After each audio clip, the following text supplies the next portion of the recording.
বন্ধুরা, এই দেখুন কত সুন্দর দেখতে লাগছে। বন্ধুরা, আজকে আমরা ঘ্যাটকোল বাটা করব।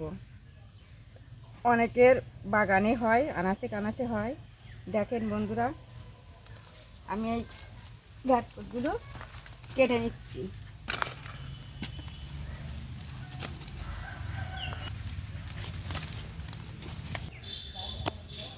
এই দেখেন পাতাগুলো এরকম, পাতা বেটেও খাওয়া যায়, ডাঁটাগুলো ভাজা করেও খাওয়া যায় আলু দিয়ে।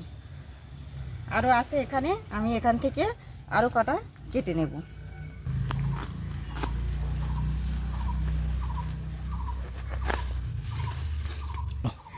এই দেখেন আমাদের লঙ্কা গাছ হয়েছে, এতে এখনো লঙ্কা ধরে আসেনি। এই যে আমাদের আম গাছ, আম্রপালি আম, দেখেন কি সুন্দর আম হয়েছে। এই দেখেন কত সুন্দর আম হয়েছে। এই যে লেবু গাছ, এই দেখেন লেবু হয়েছে।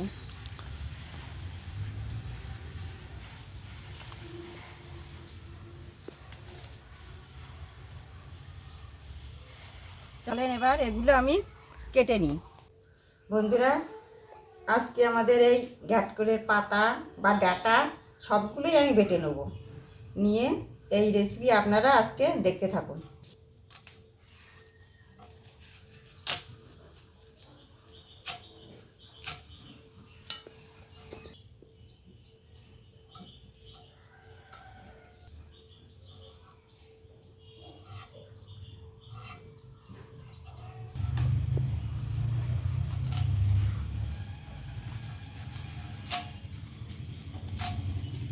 এভাবেই সবগুলো কেটে নেব। দেখেন বন্ধুরা, আমার কাটা হয়ে গিয়েছে। এবার এগুলো ভালো করে ধুয়ে নেব। অনেকে বলে এ খেলে গাল ধরে, কিন্তু আমি একটু গরম জল দিয়ে একটু লবণ দিয়ে সিদ্ধ করে নিই, মতো লবণ। এবার এটা সিদ্ধ করে নেব।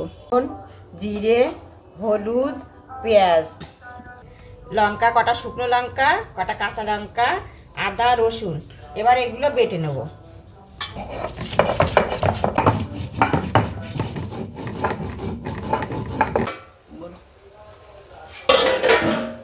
বন্ধুরা, আমার সিদ্ধ হয়ে গিয়েছে। এবার এটা চুবড়িতে ঢেলে দেব।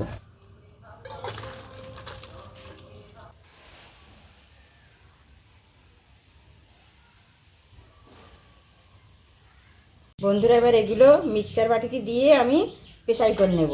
এগুলো শিলে বাটলেও হয়, কিন্তু আমি মিক্সারে দিয়ে দিচ্ছি। এর সঙ্গে পেঁয়াজটাও আমি দিয়ে একসঙ্গে করে নেব।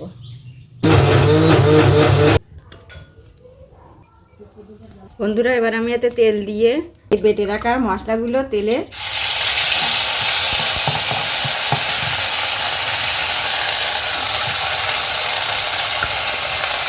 দিয়ে দিলাম।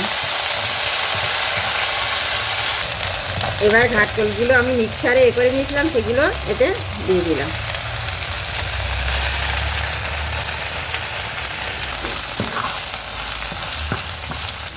এবার এতে লবণ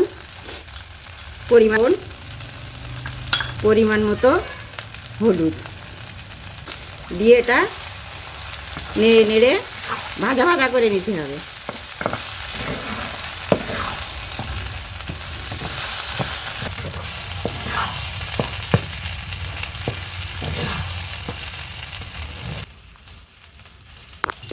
বারবার এরকমভাবে নাড়তে হবে যতক্ষণ না এটা ভাজা হবে।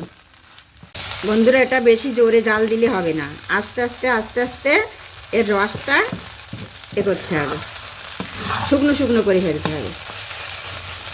গরম ভাতে এটা খেতে খুব ভালো লাগে। বন্ধুরা, এই রেসিপিটা আপনারা গরম ভাতের সঙ্গে ট্রাই করবেন, খুবই সুন্দর লাগবে। দেখেন বন্ধুরা, আজকে আমাদের স্পেশাল ঘ্যাটকোলের পাতা ডাঁটা বাটা আমাদের হয়ে গিয়েছে। এরকম করে আপনারা ভাজা ভাজা করে নেবেন। বন্ধুরা, এই দেখুন কত সুন্দর দেখতে লাগছে।